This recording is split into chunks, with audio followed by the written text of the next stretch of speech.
Whenever we're talking criminal law matters or we have something that bothers us and we want to find out a bit more, we go to the specialist. His name is John Sutton. He's part of Sutton Associates in Sydney. And hello to John. We've got a couple of matters we want to talk about. I want to talk to you first of all, if I may, about the responsibilities that solicitors have. And not only at this time during COVID, but at all times. What is the responsibility of the solicitor? And then I want to talk to you a little bit later on about the responsibilities also of the DPP, the Director of Public Prosecutions, and if our prosecutors are overreaching and overstepping their responsibilities. So can we start with the first one first? Certainly. So, hello, George, and everybody. The first thing to think about is a solicitor or any practitioner, any legal practitioner, whether it's a barrister or a solicitor, have duties, and they are set out in the professional conduct rules or the bar rules if you're a barrister. And what we have to remember is what we do, and particularly in criminal law, is not a game. We are playing with people's lives every day, and for some of us, or rather for some matters, it might be as simple as a license appeal, and that can carry with it great weight. Ask a client of mine just recently who was a neurosurgeon who needs to be on call all the time to go and disappear into people's heads, and he will tell you how serious it is to keeping a driving license. And then, of course, there are more serious criminal matters in the spectrum. But the point I'm trying to make is, and we will come to this, I know you'll lead me into this, George, is that it can be a them and us scenario where a defence lawyer is looking at what a prosecutor is doing, or a prosecutor is looking at what a lawyer is doing to defend or prosecute a matter respectively. And what we have to keep in very much in sharp focus is it's not just a matter, it's someone's life we're dealing with. And so it's not enough to pay lip service to obligations that are set out for us. It must be much more than lip service. It must be actual conscious effort to maintain proper decorum in dealing with a matter that involves a person's life, and not just trying to get one up on the opposition. That's really what I want to look at today. Well, here's the question for you. Who polices this responsibility? Who is the one that says we're staying within the parameters that have been set, and we're also trying to abide by the comments that you just made? Is there someone who can oversee? Is there an ombudsman? Is there someone in the legal courts who does possess the opportunity and the ability to come down and say, look, you've overstepped the mark here. You need to pull your horns in, for example. Is there anything like that? Kind of, sort of, in a way, maybe. Kind of, sort of. I like that. Yeah. Well, firstly, the obligation sits with the individual.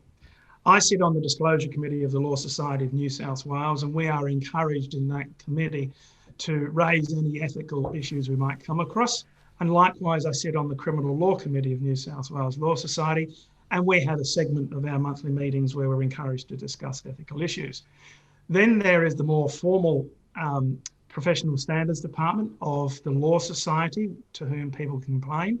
And in each state and territory, there are Office of Legal Services commissioners who can also fulfil that role.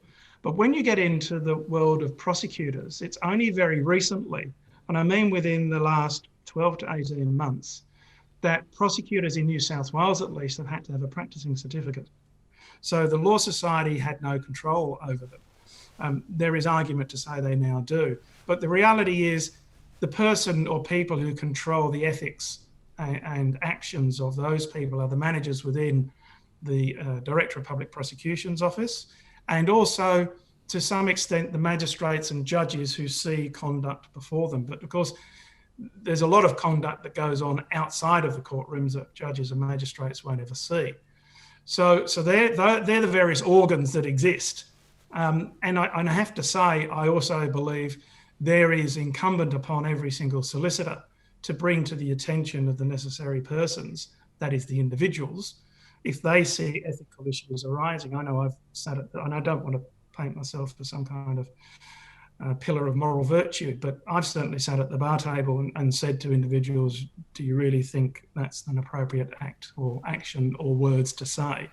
So all solicitors, by or via the conduct rules, have obligations to preserve ethics and integrity. The reason I reached out and asked you this particular question is because I know you've spent a lifetime in either law enforcement, you worked as a prosecutor, and here you are now at the other end of the legal chain, and what you're doing is whenever we do much of these interviews, is you give us an opportunity to understand not only how the law should behave, but how it's seen to behave. And we've seen some cases as of late that have caused us great consternation, and you hear people. Currently, one of the biggest stories at the moment is, of course, the story in Victoria with Nicola Gobbo and the investigation there, and the inquiry going on, and that just doesn't seem to go away. But at the same time, there are other cases that are causing great angst, and these are troubling times for a great many people. And this is another reason why you've wanted very much to cover this particular topic in our conversation today, because there are examples where lives have been lost because people have maybe lost sight of what was required and what they actually did. Yeah, that's absolutely right, George. Thank you. I was contacted just recently by the Coroner's Office in New Zealand in respect of a former client of mine who took his own life. Now we're talking about a legal professional, a solicitor, correct? No. We're talking about a person who engaged in corrupt conduct and who was pursued relentlessly by the DPP. Now, that short statement there requires a bit, and if you just bear with me, of explanation. So the client was in the building industry, and he was retained by a government body in Western Australia to project manage some construction, quite a lot of construction. And it became apparent to him during the course of the work that to maintain his position, palms needed to be greased in the form of the taxpayers of Western Australia paying for the renovations and building works on various senior managers' homes. This was the subject of a full inquiry by the West Australian Corruption and Conduct Commission, as a consequence of which my client, who had done these actions, he basically bought himself a job. He kept himself employed by facilitating the benefits going to others. He's no shining light. Don't please think that for one moment. He then left Western Australia, got work overseas. He was pursued overseas by a commercial TV journalist, was on the news in Western Australia semi-regularly as being pursued in his work and being accused of certain things. That was obviously at the behest of, I say obviously, in my view, it seemed to me to be at the behest of an organ who wanted publicity in a particular direction. This man gave up all the information he possibly could. He paid for his own flights from the UK to Perth. When he was in Sydney, he paid for his own flights from Sydney to Perth and his own accommodation to give evidence and to provide documents and to provide assistance. At the end of the inquiry, he was the only person to come out of that inquiry with a recommendation, or rather, without a recommendation that he should be prosecuted. And it's quite remarkable for this reason. The report spoke so glowingly of him and said that he was a model, effectively, my words, but he was a shining example of what that organ needed, of what that commission needed other witnesses to do when they were summoned to appear before it. And that was to speak openly and honestly and frankly, to allow them to properly investigate. And so because of that, he was the only person who didn't have a recommendation for prosecution. However, unlike ICAC in New South Wales, who recommends their own prosecutions and decides, they don't do the prosecution, but they decide if people are going to be prosecuted or recommended for prosecution.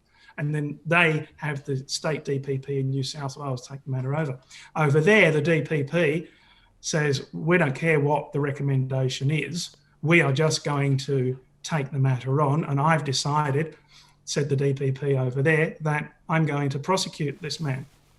So roll forward. This is obviously going on for months, if not years. It's going on for years.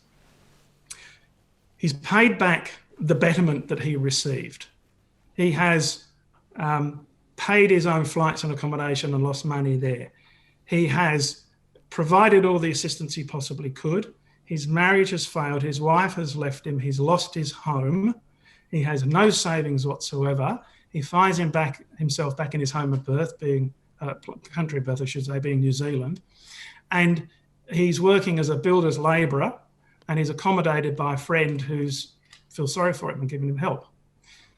At which point, I get the news the DPP wants to prosecute him. I make inquiries.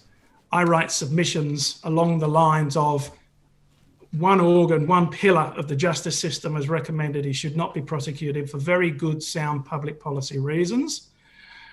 Can you please revisit this? The response was, he either comes or he gets extradited and he'll be locked up, bail refused.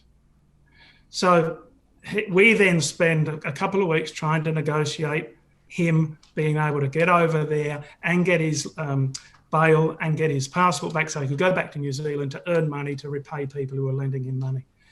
Long story short, when push came to, he then disappeared off the radar. I became very frightened and worried for him. I phoned the police in WA. They phoned police in New Zealand, and police in New Zealand found him. He was okay. And that's all I can say. He was alive. Roll on about 3 weeks. He's supposed to come over. He doesn't turn up on the Monday morning when he's expected. We make inquiries. 2 days later, he's found deceased in a hotel. He took his own life. Now, to be driven to that point when you have a pillar of the government saying he should not be prosecuted, and we have a capricious, in my view, capricious Director of Public Prosecutions who says, I don't care, you can't tell me. Firstly, to fail to see, having had the warning that there was concern about his mental health and his will to live, and still proceed is offensive, in my view.